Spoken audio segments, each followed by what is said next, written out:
Ada kejadian nyata di Saudi, Bu. Seorang pengusaha besar di Saudi, dan dia ceritakan pengalaman dia gitu ya. Dia karena besarnya di Eropa, di Amerika, jadi nggak terlalu dekat dengan agama Islam. Dan dia merasa Ramadan itu beban buat dia. Selama 10 tahun berturut-turut nggak pernah puasa. Apa yang dia lakukan supaya keluarganya di Saudi nggak sorotin dia?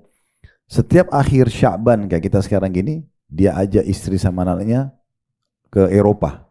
Ya. Jadi supaya ada hukum musafir.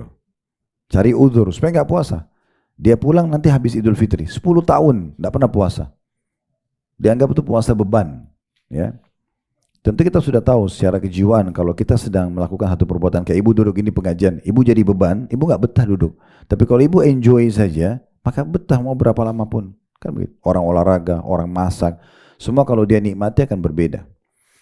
Intinya, subhanallah di tahun ke-11, Allah uji dia dengan penyakit. Dia kena penyakit perut, kalau datang perutnya suka kram. Kram sampai setengah jam dan dia kesakitan sekali.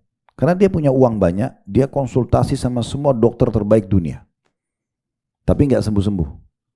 Terus saja nggak sembuh-sembuh. Berapa lama dia berobat nggak sembuh. Sampai dia datang ke satu dokter Katolik di Jerman.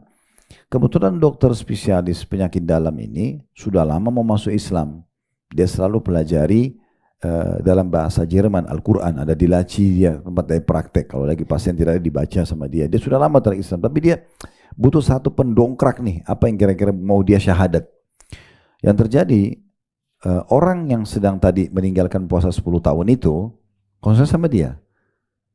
Dokter waktu cek, nama-nama dokter yang pernah didatangin, ini dokter internasional semua, terkenal spesialisnya. Secara internasional mereka sering kenal. Resep yang dikasih vitaminnya sudah paling bagus, ya kualitas nomor 1, obat-obat antibiotik dan segala macam sudah bagus. Dokternya berpikir ini ada masalah, bukan di penyakit orang ini. Ini ada sesuatu yang mungkin di luar daripada ilmu medis gitu. Dia tiba-tiba dokter tanya, Katolik tanya, Anda dari Saudi kan? Iya. Bukan Anda seorang Muslim? Dia bilang iya. Baik.